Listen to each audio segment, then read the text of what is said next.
This show contains mature content and adult themes. It may not be suitable for young audiences. It's not about career, it's about believing in something, it's about prosperity, and it's about caring and empathizing and wanting to create the best, the most true to life, the most real. Well, that's something that you wouldn't hear a lot of Hollywood people say. What you just That's said. why I don't hang out and talk to those Hollywood people, because they're there to hurt me. They're there to hurt my view. From Variety and iHeart podcasts, this is Variety Confidential, the life and legend of River Phoenix. I'm Tatiana Siegel, executive editor of film and media at Variety. Over the course of the past 3 episodes, we've explored the life of the late actor, musician, and activist River Phoenix, from his unconventional upbringing to the once-in-a-generation talent that led to a promising career in Hollywood. We also went deep into the events surrounding his untimely passing at the age of 23. And all these years later, River Phoenix's death is still shocking. On the 30th anniversary of Stand By Me, River's co-star Richard Dreyfuss told Variety, quote, "There are certain actors like Philip Seymour Hoffman. When Philip died, what we were grieving about was not only that he died, but that he took a very well-known future away from us. We knew he had all these great performances to come. That left a big hole. The same thing is true of River Phoenix. He was without question the best of that group of actors that came up at that time. Movie stardom is not just acting talent. It's not just your ability to move an audience. It's a combination of a lot of things, and he had it. He died so young that it was a real theft, a real robbery," end quote. In our final episode, we'll unpack how, with only 14 film credits, River Phoenix has left an indelible mark in Hollywood and beyond. We begin with addiction specialist and former host of Celebrity Rehab, Dr. Drew Pinsky, who joins us to discuss the deadly combination that is celebrity status and opioids, and how River's tragic death should be viewed as a cautionary tale. Dr. Drew provides his perspective as a professional who has worked with a range of Hollywood actors but did not treat River Phoenix personally. Dr. Drew, you've seen more than your fair share of celebrities struggling with addiction. Were you familiar with the circumstances of River Phoenix's death back in 1993? I was aware of it, and I knew people that were around him who had been around him that I treated later. He was only 23 when he died. Does being famous that young put one at a greater risk? Yes and no. I mean, we all are aware of childhood stars and the potential for adverse outcomes there. As my friend Danny Bonaducci always schooled me, the child stars that he saw did poorly came from childhood trauma, came from problematic family systems. And then you add to that the parentalization, the adultifying of kids, making them work in an adult environment, have adult responsibilities. That in itself is traumatizing to kids. Kids need to be kids. And when you put them in adult roles, it's not good for them. And on top of that, many of these productions are so tight and sort of intimate that they feel like a surrogate family to these young people oftentimes. And then when the project ends, everyone just goes their separate way, and it's often very startling to young people. It feels like another abandonment, another loss. So those are where the risks come from. Then if you have addictive genetics on hand, they have a tendency to manifest in that the kid starts looking for solutions to their pain, and they find their way to substances, and then they have a second problem now, and that is the problem of addiction. And if they're very famous and can keep people around them, or have who either endorse or can't restrain the use, then it will progress. Now, River Phoenix, that was sort of a strange case. It was stimulants, and he clearly had a cardiac arrhythmia and went down, and there was a lot of, I don't know, I don't know the details of the event, but it seemed like more could have been done. But everyone was so fearful that his addiction, his drug use would be exposed, that he didn't quite get the care he should have in the timely manner he should have. And he certainly didn't get addiction treatment that was effective. Can you walk us through how celebrity drug use often starts? Like everybody else. celebrity drug like everybody else, everybody, any addict. Any addict, it typically starts in adolescence and young adulthood. That typically starts with cannabis. Alcohol use typically starts in the home. That's where they get their first drink typically. And a genetic disorder is activated. And if you add trauma into that, then they, for the first time in their lives, feel well because of the drugs, and they keep using, and then they trigger this progression we call addiction, which takes over all the other priorities in their life. I mean, the best example of the history of this and the recovery is Robert Downey Jr. He is by far had the most serious life-threatening addiction and did what he needed to do, which was drop out, focus on his recovery and nothing but his recovery, not even contemplate coming back, and then came back slowly with the direction of his recovering community and staying in the program to this day. And he was, he was in prison and he was dying of opiate addiction. And he now has a flourishing career because he did what he needed to do. But when he was in his recovery, he didn't know if he was ever going to act again.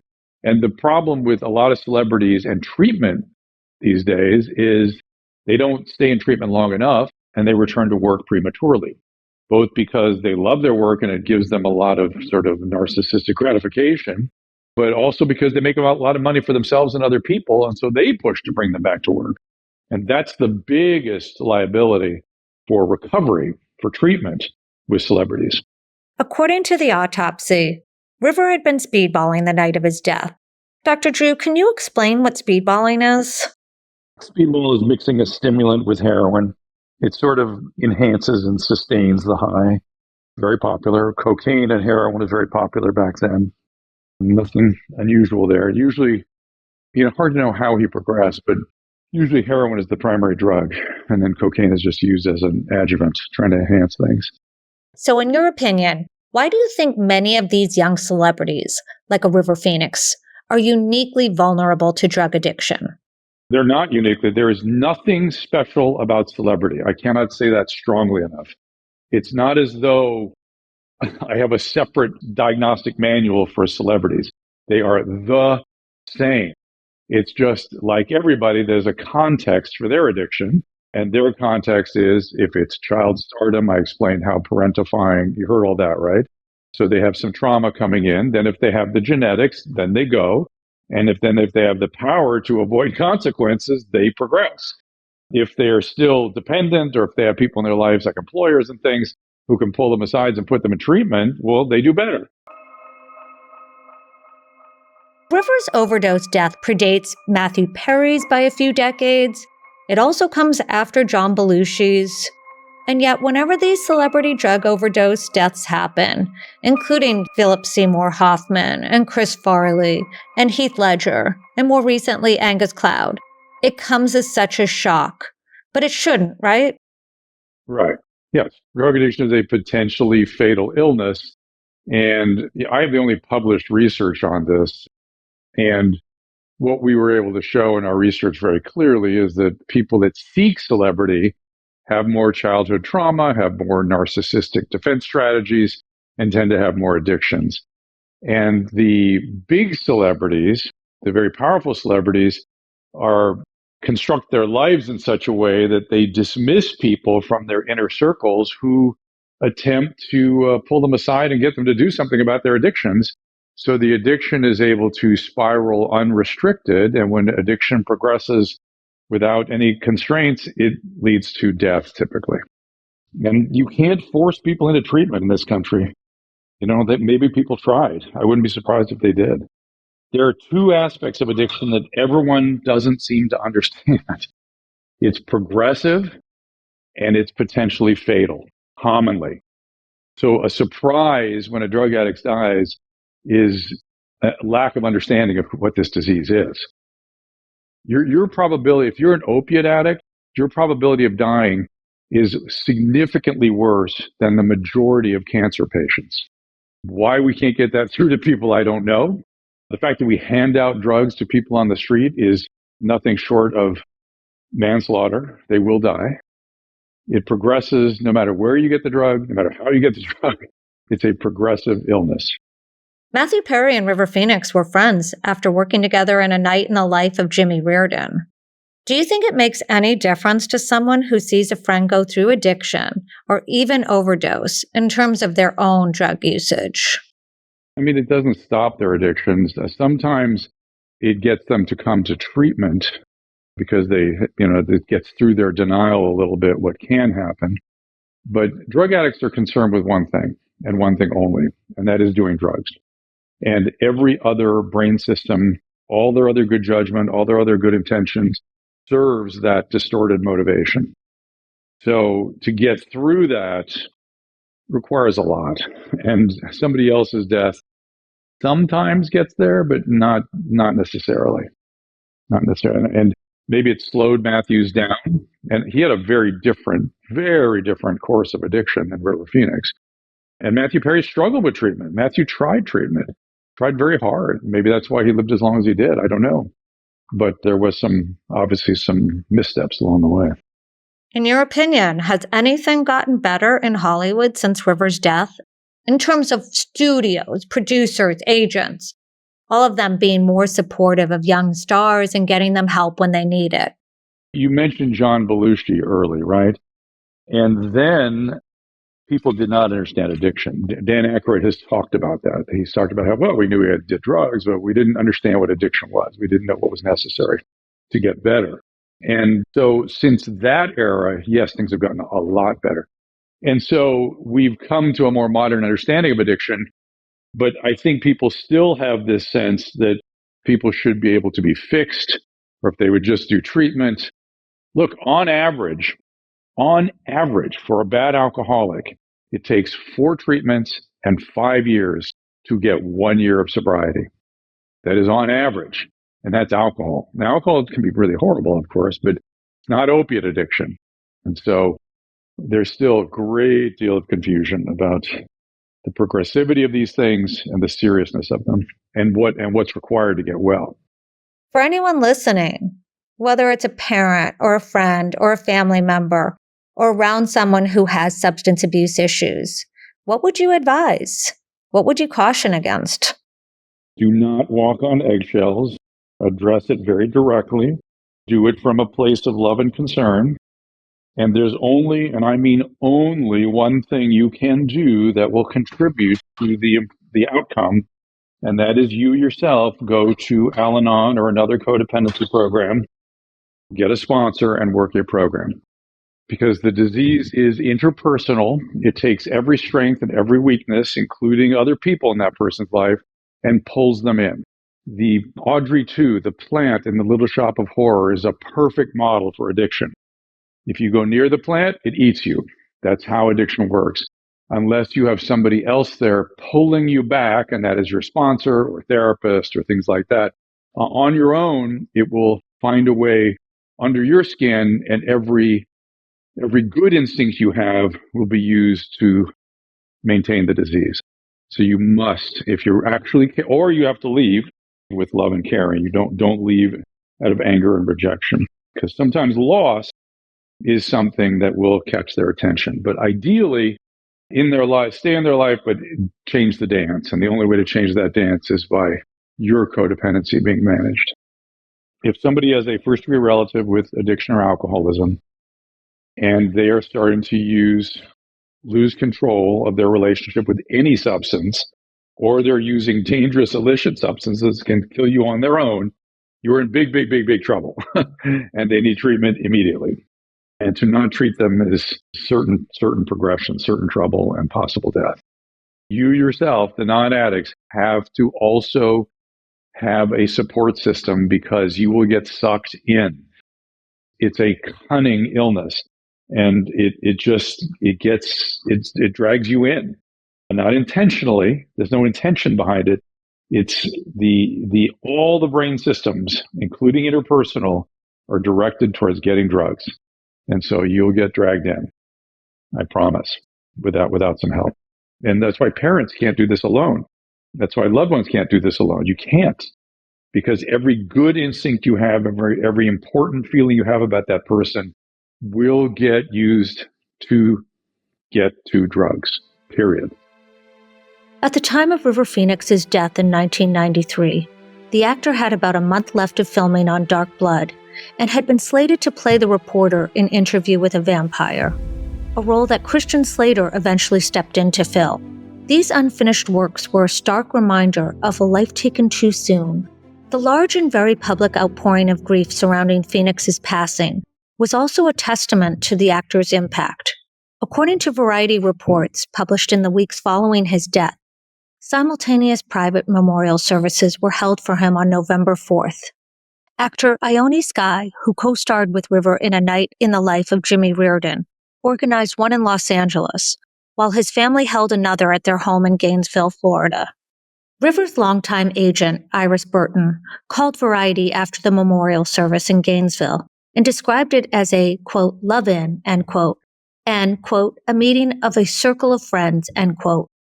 In addition to family, those there included River's girlfriend Samantha Mathis, his Sneakers co-star Dan Aykroyd, and The Thing Called Love co-star Dermot Mulroney, Red Hot Chili Peppers bassist Flea, and REM frontman Michael Stipe. As for the circumstances surrounding River's death, Burton told Variety the following, quote, being a young actor, growing up so fast with so much being offered, and doing so many things is insanity. They should stop playing the field, stop playing around, stop the partying, just concentrate on their work and their good fortune. I hope they will all learn from this tragedy, end quote. A private invitation-only tribute was held 2 weeks later on November 19, 1993, at the Paramount Theater. Variety reported that the guest speakers included Sidney Poitier, Rob Reiner, Jerry O'Connell, Naomi Foner, Richard Benjamin, John Boorman, Christine Lahti, Peter Bogdanovich, Helen Mirren, Iris Burton, and River's mother, Hart Phoenix. Tom Cruise, who was on location for Interview with a Vampire, sent a note, quote, I'll miss never having the opportunity to work with him, end quote. Jonathan Pryce, who co-starred with River in the uncompleted Dark Blood, wrote a touching paternal note saying, quote, I only knew him for 8 weeks, but I felt I could know him forever, end quote. Nearly 3 decades after his death, River Phoenix's influence continues to reverberate throughout Hollywood. From his fearless choice of roles to his commitment to activism, he set a precedent for young actors to pursue meaningful work while staying true to their values. To help us understand the actor's lasting impact, Variety's executive editor Brent Lang and chief film critic Owen Gleiberman join us now. Together we'll discuss River's influence on the film industry, his enduring cultural resonance, and the lessons his life and death have imparted. Owen, when you think back to the 90s, who were the other actors who were in the same league as River? There was definitely a new generation of actors coming together in the 90s. I guess you could sort of say that their forebear was Sean Penn, because he was that one actor in the 90s who'd come up through that kind of cheeseball culture, but was much more serious, much more moody, much darker. So the new generation was darker, but then you had people like Matt Damon come along, in a sense, who was, a very serious actor, but also kind of an old school young leading man in a way.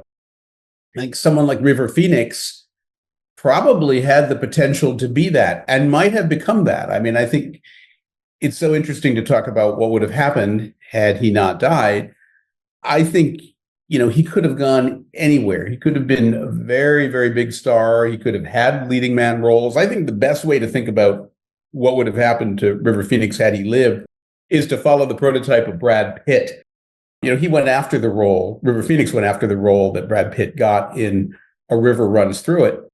And you can sort of see him following that trajectory, being this kind of good-looking, moody young star. And people didn't take Brad Pitt that seriously at the start, but he proved himself as an actor in movie after movie. And I think River Phoenix would have had, I'm not saying he would have had the exact same kind of career, but I think he would have had those kinds of opportunities. to be the leading man, to be in popcorn movies, to be in deadly serious indie movies, the whole thing. Would River Phoenix have ever made comic book blockbusters or something? I can't predict yes or no, but what I can say is he would have had that opportunity. They would have rolled out the red carpet for him to play those kinds of roles. And at a certain point, he would have probably had to make a choice of, am I going to do that mainstream Hollywood thing? My guess is that he would have, because I don't think he had the kind of chip on his shoulder about that stuff that someone like Sean Penn does. And I'm not dissing Sean Penn by saying that, because Sean Penn, in a way, has walked the straight and narrow for decades as an actor, always taking just roles that he thinks are interesting. And there's a tremendous integrity to the way that he's done that. But then there's also the thing that just says, all right, let's do a blockbuster. Let's do a comic book movie. Let's try that on. Let's see what it looks like. Plenty of great actors have done that. I think River Phoenix, I could see him going that way, because I just think he had that kind of spark. I think he was a very serious actor who didn't take himself that seriously. He was not pretentious about himself. And I think he kind of went with the flow. And Brent, how about you? I mean, I think if you look at basically Leonardo DiCaprio's career, there's no reason that River couldn't have played almost any of those roles. And I would assume he would have been up for most of them. I mean, I could have seen him. He was such a good actor that he could have played the role that Leo played in Titanic, or he could have played the role that Leo nearly played in Boogie Nights that ultimately Mark Wahlberg played. I mean, I think he would have been up for basically anything. I don't think he would have been sort of the Russell Crowe burly man. It would have been more of the kind of the sensitive star, but he really could have done it all. And I think he also could have straddled that gap between kind of the more commercially minded fare and the more director driven stuff, because already he had worked with really great filmmakers. He'd worked with Spielberg, he'd worked with Sidney Lumet, he'd worked with Gus Van Sant, he'd worked with Rob Reiner. I mean, all of these people are very serious minded directors, and it sort of showed how in demand he was. He worked with Peter Weir at Mosquito Coast. He was Harrison Ford had told Spielberg to cast him in the Indiana Jones film. So he had the endorsement of a lot of major industry figures at the time of his death. Thanks, Brent. Now let's listen to this interview from the early 90s. No, I started acting through auditioning and trial by error, basically. How old were you then when you started? 10. What does that sound? Mm-hmm. Television commercials, and then later you get cast in a film if you're lucky. Mm-hmm. I can't really explain why I understand what I understand. I just do. Mm-hmm. And to try to figure it out, I think, would kind of ruin it, I want to leave it like a mine of gold, without ever mining it, and selling it. I don't want to sell it off. I don't want to talk about it. I don't want to understand it in a way that will exploit the pureness. So I just leave it. I don't understand it, but I believe it. You're a natural. I'm not saying anything. I'm saying it. Okay, thank you very much. Yeah. In many ways, River Phoenix's legacy continues through his brother Joaquin, who was one of the biggest stars in Hollywood and won the Best Actor Oscar for playing Joker in 2020. In his acceptance speech, Joaquin dedicated the award to his late brother and even teared up toward the end when he spoke about a lyric River wrote. Now, I've been a scoundrel in my life. I've been selfish. I've been cruel at times, hard to work with, and ungrateful. But so many of you in this room have given me a second chance. And I think that's when we're at our best.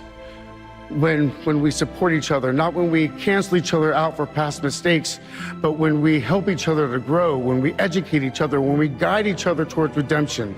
That is the best of humanity.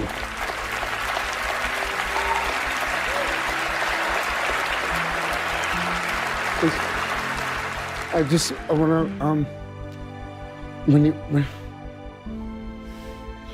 to, when he was 17, my brother wrote this lyric. He said, "Run to the rescue with love and peace will follow." Thank you. That was one of the most memorable Oscar moments that year. Brent, what impact did Rivers' death have on Joaquin's career? I don't actually really know what the impact was on Joaquin's career, other than, when Joaquin Phoenix accepted his Oscar, he quoted his brother, and that sort of says in a song that his brother had written.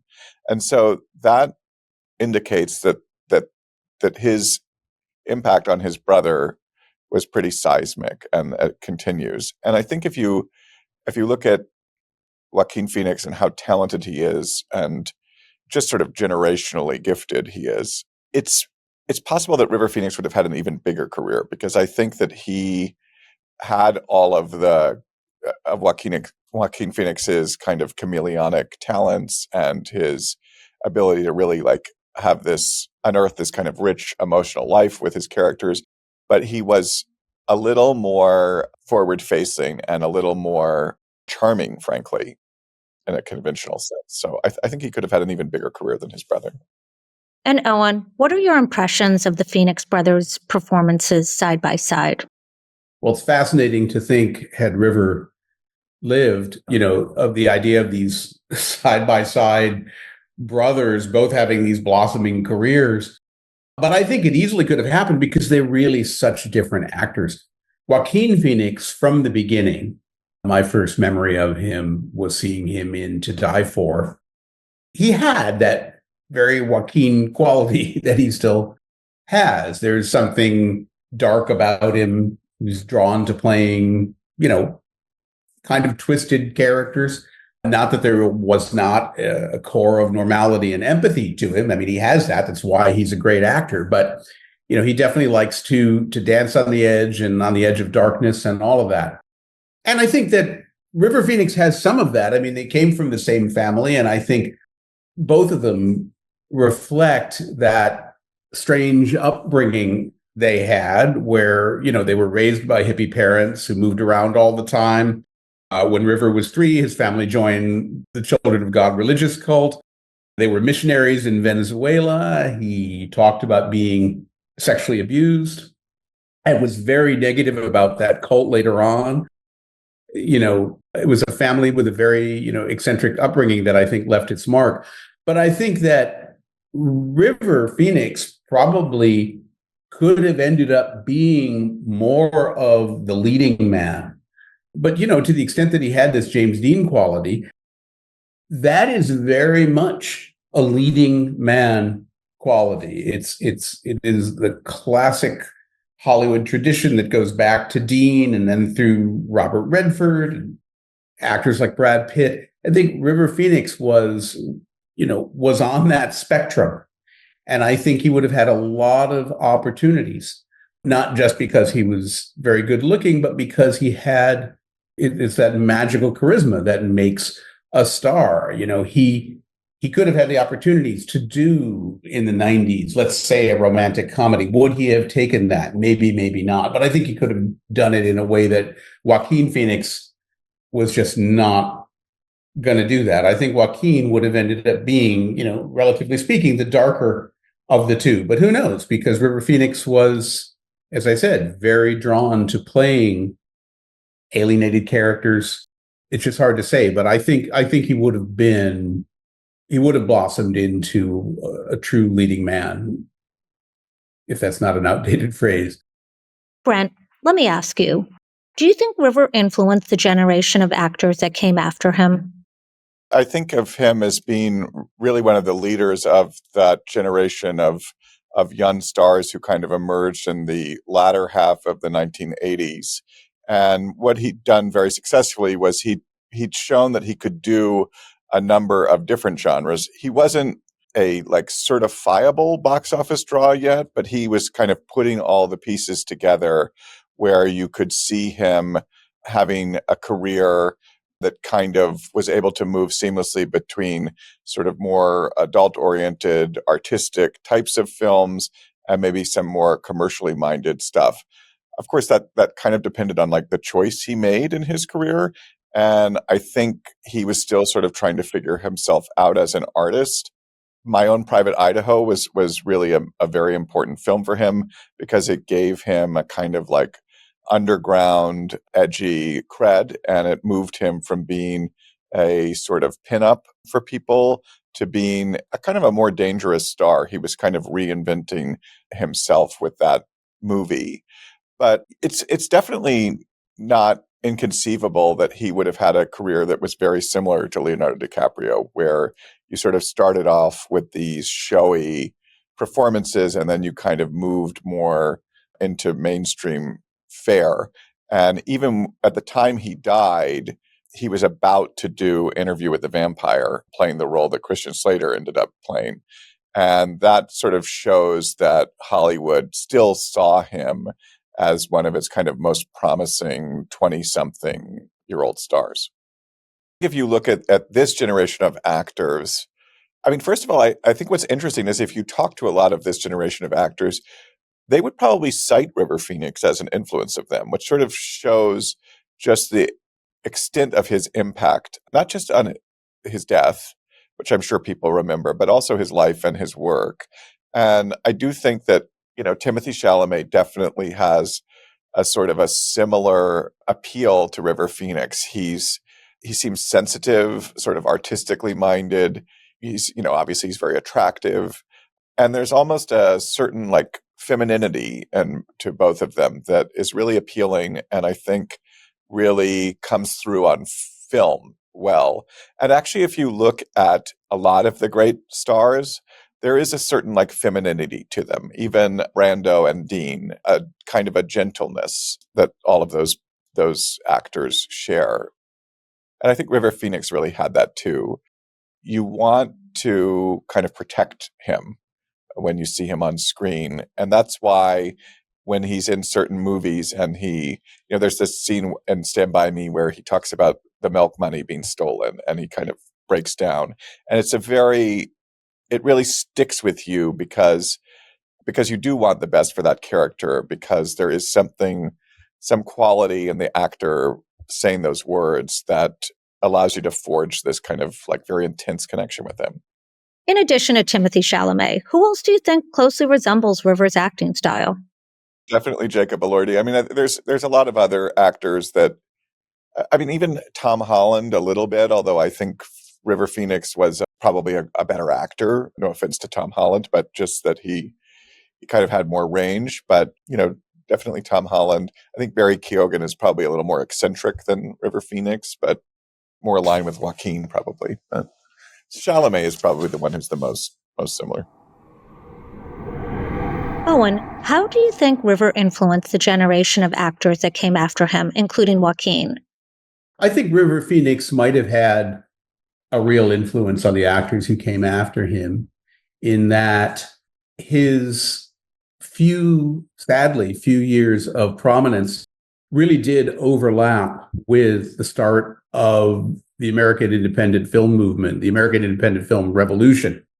I mean, the American independent film movement had gone back to the 1950s, but I'm talking about the revolution that started in the 90s, where these films suddenly became talked about in a much bigger way. They got seen. They became big movies, even as they were carrying through a lot of the darker themes and themes of alienation and questioning authority and questioning just everything about life that you saw in the films of the 70s.